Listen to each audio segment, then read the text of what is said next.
இதுல அதிகமான இன்னும் பல சூரத்துகள் தோற்றங்கள் இருக்கிறது. அதுல ஒன்றுதான் நான் உங்களை வெளிநாட்டுக்கு அனுப்புறோம்னு சொல்லி ஏஜென்சி செய்யக்கூடியவங்க நிறைய பேர்கிட்ட சந்தி எடுக்கலாம். துபாய்க்கு அனுப்புறோம் அல்லது கட்டார் அல்லது மத்திய கிழக்கு நாடுகள்ல வேகன்சி சொல்லி கண்ணியமானவர்களை லட்சக்கணக்கில் நாங்க சந்தி எடுக்கிறோம். சந்தி எடுத்து போட்டு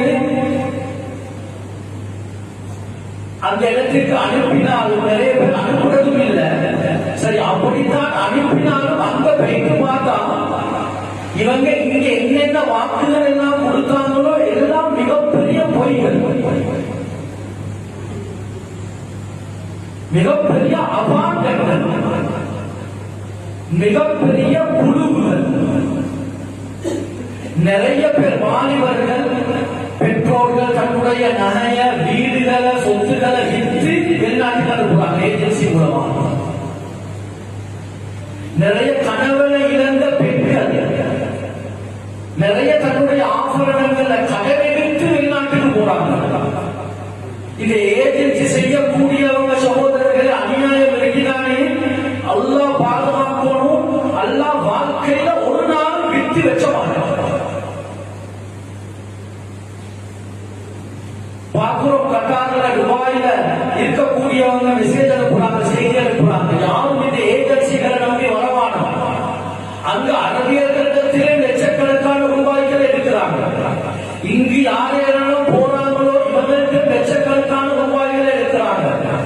எடுத்து போட்டு இவங்க சொகுசா நிம்மதியா மனைவியோட பிள்ளை குட்டிகளோட சந்தோஷமா வாழ்றாங்க. கண்ணியமானவர்களே, இது மிகப்பெரிய அநியாயம். நாங்க என்ன தெரியுமா பயப்படணும்? யார் யாரெல்லாம் இதுல பாதிக்கப்படுறாங்களோ இவர்களுடைய உள்ளம் உடைவுதான். இந்த உடைவுதான் நாங்க பயப்படணும்.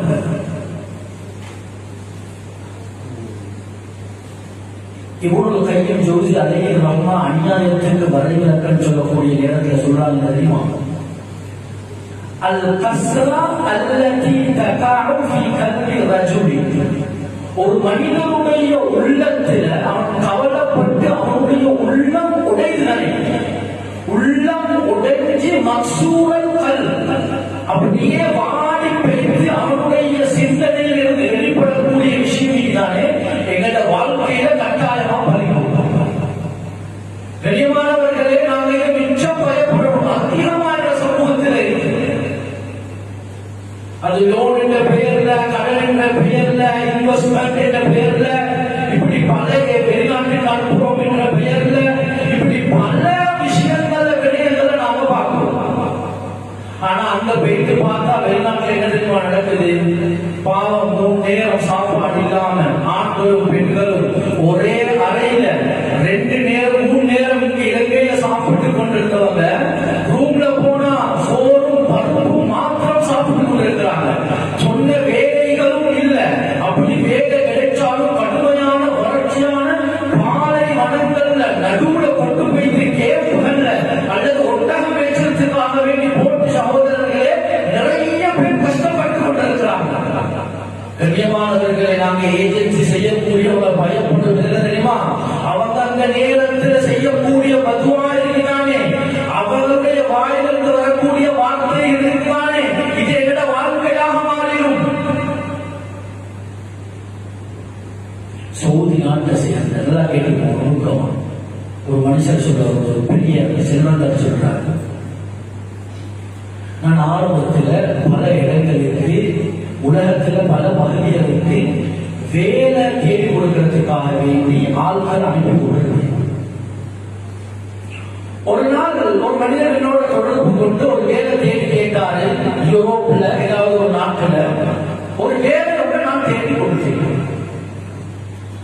ஆனா தேடி கொடுக்கிறதுக்கு நான் சந்தி இவற்றை விடுத்தேன். எனக்கு இன்னும் நான் ஏதாவது பேசி கொடுக்கக்கூடிய இடத்துல பல பகுதி சந்திகளை எடுத்தேன். கனிமானவர்களே, நான் சொன்னது ஒரு கட்டுரை எழுதுறாங்க, அரபி எழுதுறாங்க. அப்ப அவர் சொல்றாரு, நான் வேலை தேடி கொடுப்பதாக 2 லட்சம், அதாவது அந்த திருகங்கள் நினைக்கிறேன். அதை நான் அவர்கிட்ட எடுத்தேன். ஒரு ஹார்டான ஒரு அதிகமான சம்பளம் உள்ள ஒரு வேலை.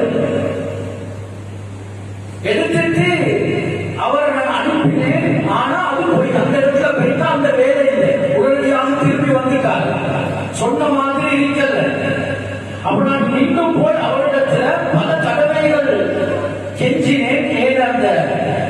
நான் கட்டின அந்த பணத்தை தாண்டி அவர் எனக்கு தரல. எங்க 2 பேருக்கு மத்தியில பலவிதமான பிரச்சனைகள் வந்துச்சு, வாய் தக்கங்கள் வந்துச்சு.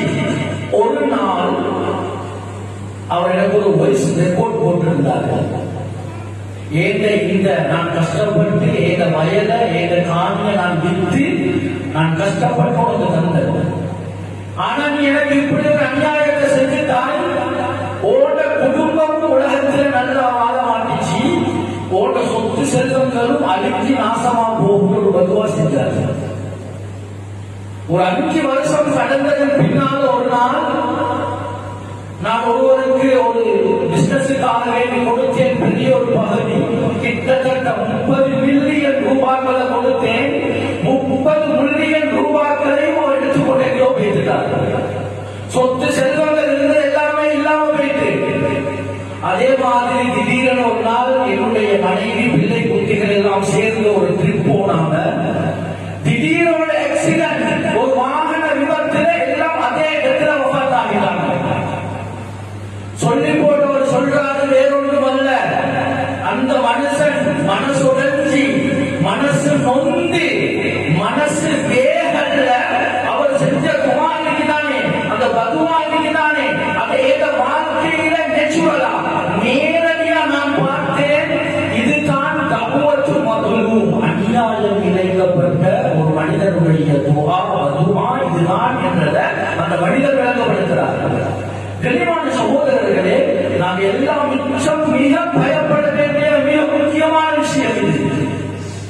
குறிப்பாக இந்த ஏஜென்சி செய்யக்கூடியவங்க, வேகன்சி இருக்கு என்று சொல்லி நோட்டீஸ் போடக்கூடியவங்க, யார் யாரெல்லாம் இதை விளம்பரப்படுத்துறாங்களோ, இதை உண்மைப்படுத்துறாங்களோ, எல்லாம் அநியாயக்காரர்களுக்கு கீழாக தான் வருவாங்க. கனிவானவர்களை நாம யோசிக்கலாம். சில நேரத்தில் இப்படி யோசிக்கிறேன், அநியாயம் செய்கிறாங்க, ஆனால் நல்ல தலை